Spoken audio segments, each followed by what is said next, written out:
उपवासासाठी रताळ्याची स्वादिष्ट आणि पौष्टिक खीर.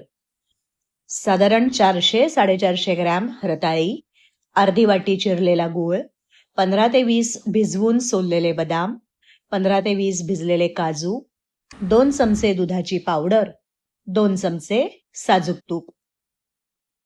सर्वप्रथम रताळी स्वच्छ धुवून छान त्याची साले काढून घ्यावीत. साले काढून झाल्यावर रताळी किसून घ्यावीत.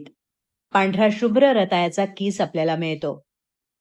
मग गॅस पेटवून एका शेगडीवर साधारण पाऊण लिटर दूध तापत ठेवावं, तर दुसऱ्या शेगडीवर कढई ठेवून त्यात 2 चमचे साजूक तूप घालावं. रताळ्याचा किस त्याच्यात घालावा आणि छान वाफ आणावी. मंद आचेवर वाफ येण्याकरता एक 5 ते 7 मिनिटे लागतात. तोपर्यंत भिजलेले काजू, बदाम मिक्सरच्या भांड्यात घेऊन त्याच्यात थोडंसं दूध घालून त्याची छान पेस्ट करून घेऊ.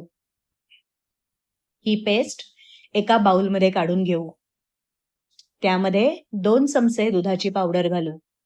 आता दुधाची पावडर ही ऑप्शनल आहे बरं का. माझ्याकडे होती म्हणून मी घातली.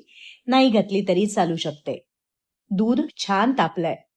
हे तापलेलं दूध शिजलेल्या रताळ्यामध्ये घालूया आणि मस्त ढवळून घेऊया.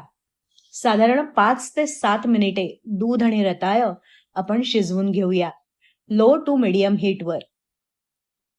रताळ्याचा किस दुधात छान शिजलाय. त्याच्यात आपण काजू, बदाम, दूध, दुधाची पावडर याची केलेली पेस्ट घालू आणि परत एकदा 3 ते 4 मिनिटं शिजवून घेऊ. मग त्यामध्ये किसलेला किंवा बारीक चिरलेला गूळ घालू. अगदी 2 मिनिटात शिजवू. जास्त शिजवलं तर एखाद वेळेस खीर फाटू शकते. मस्त खीर तयार झाली आहे. आता गॅस बंद करून एक अर्धा ते पाऊण चमचा वेलची पावडर घालू. विठुरायासाठी रताळ्याची छान खीर तयार झाली आहे. बोला पुंडलिक वरदे हरी विठ्ठल.